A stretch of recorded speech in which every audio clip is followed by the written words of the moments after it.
বন্ধুরা, ফুটন্ত গরম জলে তালের পাল্প দিয়ে দুর্দান্ত স্বাদের ফুলকো ফুলকো নরম তুলতুলে তাল সুজির রুটি তৈরি করা যায়। ভিডিওটা না দেখলে বিশ্বাসই হবে না। মনে হয় আগে হয়তো এভাবে ট্রাই করেননি। প্রত্যেকটা রুটি ফুটবলের মতো ফুলবে আর ভীষণ সফট। দুদিন রেখে দিলেও শক্ত হয়ে যাবে না, হাতের মুঠোয় রেখে দিলেও ছিঁড়ে যাবে না বা ফেটে যাবে না, এতটাই সফট। 3 আঙুল দিয়ে রুটি সহজেই ছেড়ে নেওয়া যাবে। আর রুটি দেখে তো বুঝতেই পারছেন কতটা সুন্দর হয়েছে। অনেকেই তেলে ভাজা হয় বলে তালের বড়া বা তালের মালপোয়া খান না, তাদের জন্য এই রেসিপি একদম পারফেক্ট।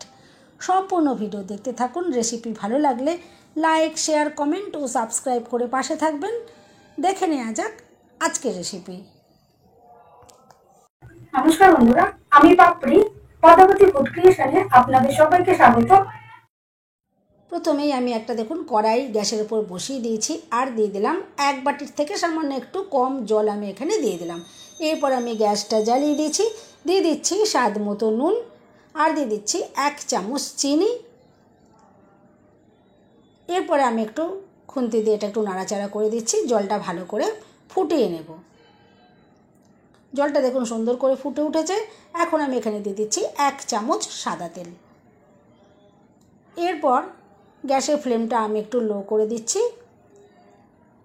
দিয়ে দিচ্ছি যে বাটি মেপে আমি এখানে জলটা ইউজ করেছি ওই বাটিরই হাফ বাটি মতো আমি দিয়ে দিচ্ছি তালের পাল্প। সম্পূর্ণ তালের পাল্পটা দেখুন আমি এখান থেকে দিয়ে দিচ্ছি। এরপরে গ্যাসের ফ্লেমটা আমি একটু বাড়িয়ে দেব আর এটা একটু ভালো করে ফুটিয়ে নেব।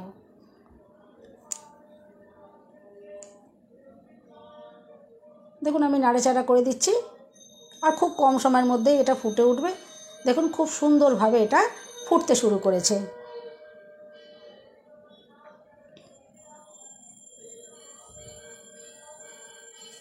এরপরে গ্যাসের ফ্লেমটা আমি একদম লোতে করে দেব।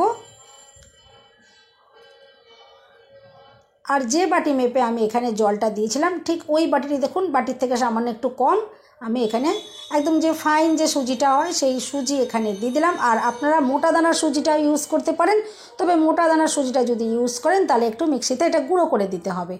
এরপর দেখুন গ্যাসের ফ্লেমটা একদম লোয়েতেই আমি রেখেছি, কোনো মতেই এখন এই ফ্লেমটা আর বাড়ানো যাবে না। এরপরে নাড়াচাড়া করে একটা ডো রেডি করে নিতে হবে। আর এই সুজির ডো খুব কম সময়ের মধ্যে রেডি হয়ে যায়। দেখুন আমি আস্তে আস্তে এটা নাড়াচাড়া করে ডোটা রেডি করে নিচ্ছি। আর যেহেতু দেখুন এখানে আমি 1 চামচ তেল ইউজ করেছিলাম, তার জন্য দেখুন কড়াইয়ের গায়েতে কিন্তু একদম এটা আটকে যাবে না। দেখুন কড়াইয়ের গা থেকে কত সুন্দর ইজিলি এটা একদম খুলে আসছে। এভাবেই নাড়াচাড়া করে সুজির ডোটা রেডি করে নেব। আর এভাবে নাড়াচাড়া করতে করতে সুজি দেখবেন এখান থেকে সুন্দরভাবে সেদ্ধও হয়ে যাবে। এখন দেখুন ডোটা খুব সুন্দরভাবে রেডি হয়ে গেছে। এরপরে আমি গ্যাসের ফ্লেমটা বন্ধ করে দেব। আর গা থেকে দেখুন কত সুন্দরভাবে এটা রেডি হয়ে গেছে। আর এটা যখন মিডিয়াম থাকবে তখনই আমি এটা গ্যাসটা বন্ধ করে দেবো। এটা কিন্তু খুব একটা শক্তও করা যাবে না, আবার খুব নরমও রাখা যাবে না। দেখুন আমি মিডিয়াম করে এই ডোটা রেডি করে নিলাম। এরপরে গ্যাসের ফ্লেমটা আমি বন্ধ করে দিলাম আর ওপর থেকে একটা চাপা দিয়ে আমি এটা মিনিট 2-এর জন্য একটু রেস্টে রেখে দেব। এরপরে মিনিট 2 পর দেখুন আমি চাপাটা খুলে নিলাম। আর এখন এই ডোটা একটা থালার ভেতরে আমি নামিয়ে নিচ্ছি।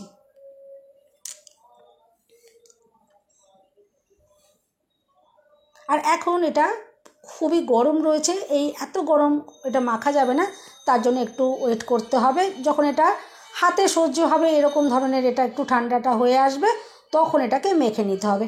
আবার খুব ঠান্ডা করা যাবে না, একটু অল্প গরম থাকতে থাকতে এটাকে মেখে নিতে হবে। দেখুন আমি এটা মেখে নিচ্ছি, এখনও কিন্তু এটা গরম ভাব রয়েছে, কিন্তু হাত সহ্য করা যাবে এরকম গরম থাকা অবস্থায় এটাকে খুব মসৃণ করে আমি মেখে নেব। প্রথমে দেখুন খুব ভালো করে মেখে নিয়েছি। এভাবেই প্রথমে সুজির ডোটাকে আগে ভালো করে মেখে নিতে হবে। ডোটা দেখে বুঝতেই পারছেন একদম সুন্দরটা একদম স্মুথ হয়ে গেছে। এরপরে এখানে বাইন্ডিংয়ের জন্য আটা বা ময়দা কিছু ইউজ করতে হবে। আমি এখানে আটা দিয়ে দিচ্ছি, তবে আপনারা চাইলে ময়দা দিয়েও করতে পারেন। আমি এখানে দেখুন আর একবারে অনেকটা পরিমাণে আটা দেব না, যতটা পরিমাণে এখানে লাগবে ততটা আটা দিয়ে এখানে মেখে নিতে হবে। আমি প্রথমে 2 চামচ আটা দিয়ে ভালো করে আগে মেখে নিচ্ছি। এরপরে যতটা পরিমাণে লাগবে আমি ইউজ করব। 2 চামচ দেখুন ভালো করে আমি মিশিয়ে নিয়েছি। এরপরে আরও 2 চামচ আমি এখানে দিয়ে দিলাম। এরকমভাবে আমি এখানে টোটাল 6 চামচ আটা দিয়ে ডোটাকে মেখে নিয়েছি। তবে যে সবার ক্ষেত্রে সমান লাগবে না, কারো ক্ষেত্রে একটু কম বেশি। ডোটা যেরকমভাবে আপনারা তৈরি করবেন, যদি একটু নরম থেকে যায় সেক্ষেত্রে আটার পরিমাণটা বেশি লাগবে, আর যদি শক্ত হয়ে যায় সেক্ষেত্রে আটার পরিমাণটা কম লাগবে। দেখুন আমি 6 চামচ আটা দিয়ে খুব ভালো করে ডোটাকে রেডি করে নিয়েছি। চাইলে এটা একটু রেস্টেও রেখে দিতে পারেন, কিন্তু আমি এটা সদ্যই তৈরি করে নিচ্ছি। এরপরে হাতে একটু আমি আটা লাগিয়ে নিয়েছি আর একে একে লেচিগুলোকে রেডি করে নিচ্ছি। নর্মাল যেরকম আমরা রুটি তৈরি করি সেরকম সাইজেরই আমি এখানে তৈরি করে নিচ্ছি। আর প্রত্যেকটা লেচি তৈরি করার পরে হাত দিয়ে এভাবে অবশ্যই গোল করে নেবেন, তাহলে দেখবেন রুটিগুলো যখন বেলা হবে তখন প্রত্যেকটা রুটি গোল গোল করে বেলতে পারা যাবে। প্রত্যেকটা লেচি দেখুন আমি একদম হাতে গোল গোল করে রেডি করে নিয়েছি। এরপরে বেলে নিতে হবে, আর নর্মালি যেরকম আমরা রুটি তৈরি করি সেভাবেই দেখুন বেলে নিচ্ছি। বন্ধুরা, রেসিপি ভালো লাগলে একটা লাইক দিতে একদম ভুলবেন না। চ্যানেলটা সাবস্ক্রাইব করে আমার পাশে থাকার অনুরোধ রইল। বেল বাটন ক্লিক করে রাখবেন, আমি যখনই নতুন ভিডিও আপলোড করব সঙ্গে সঙ্গে নোটিফিকেশান সবার আগে আপনার কাছে পৌঁছে যাবে। দেখুন আমি নর্মাল যেরকম আমরা রুটি তৈরি করি সেরকম আমি তৈরি করেছি, খুব একটা পাতলাও নয় আবার দেখুন খুব মোটাও নয়। এভাবে দেখুন রুটিগুলো আমি বেলে নিচ্ছি।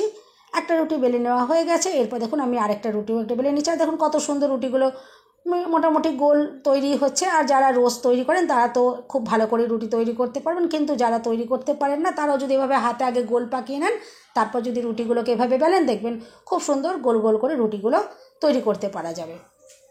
এরপরে আমি এখানে একটা ফ্রাই প্যান বসিয়ে দিয়েছি, আর প্রথমে ফ্রাই প্যানটাকে খুব ভালো করে গরম করে নিতে হবে। খুব ভালো করে গরম করে নেওয়ার পর দেখুন এখানে একটা রুটি আমি দিয়েছি, আর একটা পিঠ যখন একটু একটু ফুলে ফুলে উঠেছিল আমি দেখুন এটা উল্টে দিয়েছিলাম। এইভাবে দেখুন উল্টে পাল্টে আমি একটু প্রথমে সেঁকে নিচ্ছি। প্রথমে আমি একটু ফ্রাই প্যানেই একটা রুটি দেখিয়ে দিচ্ছি, তারপরে আবার রুটি সেঁকার যে জাল হয় সেই জাল দিয়ে কীভাবে রুটিটা তৈরি করবেন সেটাও আমি এরপরে দেখিয়ে দেবো। দেখুন প্রথমে আমি ফ্রাই প্যানেতে এভাবে আপনারা ফ্রাই প্যানের মধ্যে একটা একটা করে রুটি দিয়েও এভাবে কিন্তু সেঁকে নিতে পারেন। আর দেখুন এভাবে খুন্তি দিয়ে চাপ দিলে কত সুন্দরভাবে রুটিটা দেখুন ফুলে উঠেছে। আর প্রত্যেকটা রুটি কিন্তু এরকম সুন্দরভাবে ফুলকো ফুলকো একদম তৈরি করতে পারবেন। আর এই সুজির রুটিগুলো কিন্তু খুবই নরম তুলতুলে হয়, 2-3 দিন রেখে দিলেও কিন্তু এই রুটিগুলো শক্ত হয়ে যাবে না, এতটাই সফট মোলায়েম হয়, আর খেতেও কিন্তু খুবই টেস্টি হয়।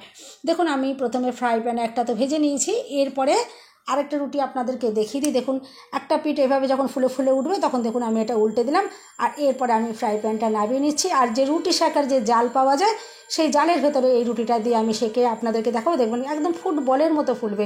এভাবে যদি জালের মধ্যে দিয়ে রুটিটা সেঁকেন তাহলে দেখবেন প্রত্যেকটা রুটি বেশি সুন্দর তৈরি হবে।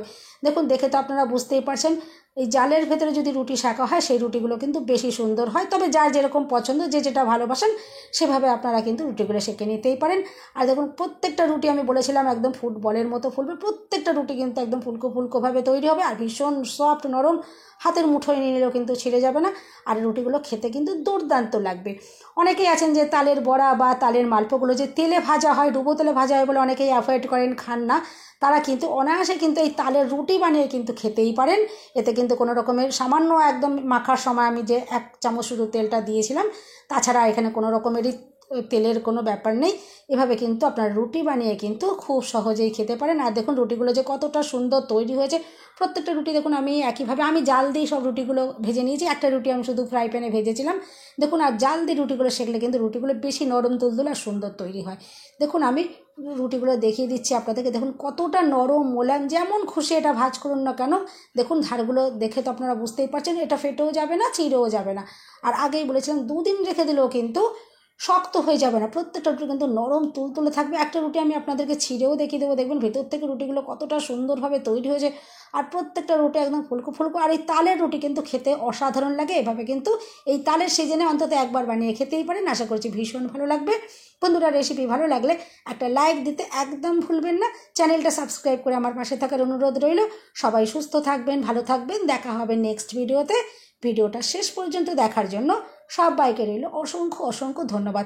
আর দেখুন একটা রুটি আমি একটু ছিঁড়ে দেখিয়ে দিলাম, দেখুন কতটা যে ফুলকো তৈরি হয়েছিল। আমি আশা করছি আপনারা তো দেখে তো বুঝতেই পারলেন, আর খেতেও কিন্তু দুর্দান্ত লাগবে। তবে যারা বেশি মিষ্টি পছন্দ করেন একটু বেশি মিষ্টি দিতে পারেন, আর যারা কম মিষ্টি পছন্দ করেন এভাবে আমার মতন কম দাম তৈরি করতে পারেন। দেখুন 3 আঙুল আমি রুটি আপনাদেরকে ছিঁড়ে দেখালাম, দেখুন কতটা যে নরম তুলতুলে, দেখে তো বুঝতেই পারছেন।